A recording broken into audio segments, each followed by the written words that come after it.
Hello everyone! In today's video I'll be going over the shows I think are worth giving a try this season, now that most of them have already aired the good part of their episodes, so that if you haven't picked any of them up, you can start now. I'll be going over 4 shows and avoiding sequels, as everyone who is going to watch them already knows what to expect, so without further ado, let's begin. The first show I'd recommend this season is Studio Achacha Epica's first series called Fumikiri Jikan, or Crossing Time.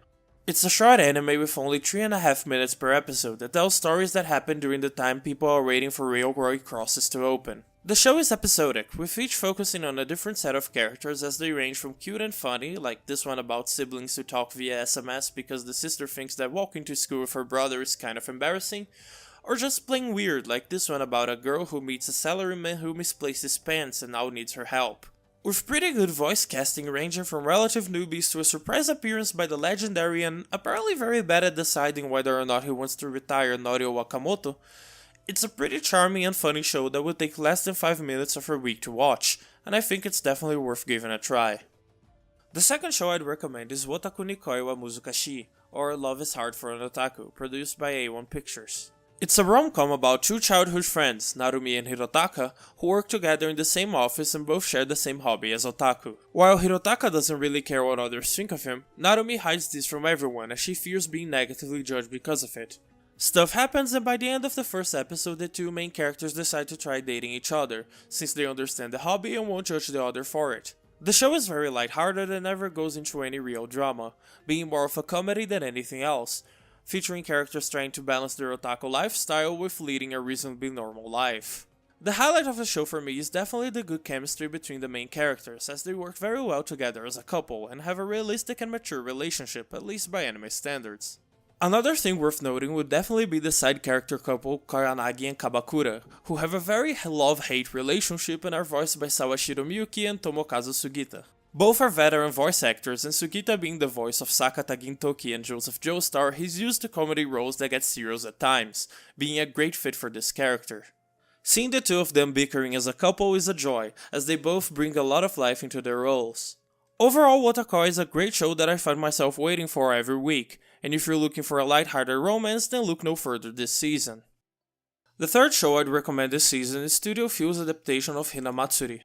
The manga follows the story of Hina, a mysterious girl with psychic powers who suddenly appears in the apartment of the Yakuza lieutenant Nita, who is forced to adopt her. The story focuses mainly on the 2 of them, as they try their best to live together. It quickly becomes obvious that Nita is a poor excuse for a father, and that Hina herself is no angel, as they get involved in various hijinks with a colorful cast of side characters. It's a slice-of-life series that strays away from full drama, but has its fair share of emotional moments, like for example with Anzu, another girl with powers who, due to various circumstances, is forced to live in a homeless camp, and learns the value of hard work and money the hard way. It's a strange story that is surprisingly well delivered, and punctuated by several comedy segments that prevent it from becoming too heavy.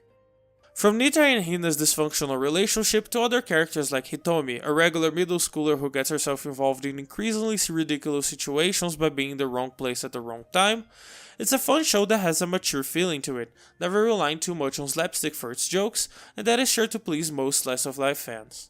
The fourth and last show I'd recommend this season is Sword Art Online Alternative, Gale Online. Now, I've never been much of a fan of Sword Art Online, but seeing how this show is made by Studio 3HC, who gave us Flip Flappers and Princess Principal, and it's based on a spin-off written by Kino no Tabi's author Kenichi Sigsawa, I decided to give it a try, and I'm glad that I did. The story follows Kohiru Karen, an university student who is insecure about her height since she's unusually tall for a Japanese woman and who decides getting into VR games so she can experience being the short girl she wishes she'd be in real life.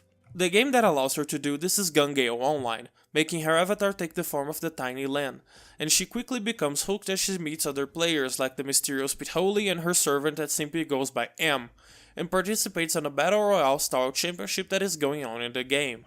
In contrast to the original series, Alternative doesn't take the world of GGO seriously at all, and the influence of Sigsawa is readily present in the story, with plenty of gun-related monologues and action scenes that focus on the strategies used in tactical military engagements. As someone who likes Battle Royale games quite a bit, this does have a strangely relatable feeling to it, as they're playing something similar, and the fun action scenes paired by amusing characters make this a very fun show to just turn your mind off, accept the ridiculousness, kick back, and watch. And that's it for the shows I'd recommend this season. I expected Studio Dogakobo's original show Tada-kun Won't Fall in Love to be better, but unfortunately every episode gets harder to watch as the underdeveloped romance plots caused by having too many characters in a 12-episode show weighs it down and makes it hard for me to recommend. Compared to the last season, which was jam-packed with stuff to watch, this one is kind of lacking if you don't count sequels in my opinion. That being said, these 4 shows are a lot of fun and I'm enjoying all of them, and I hope that you do too. As always, if you like this video, please consider leaving a like and subscribing for more. Thanks for watching, and I'll see you next time.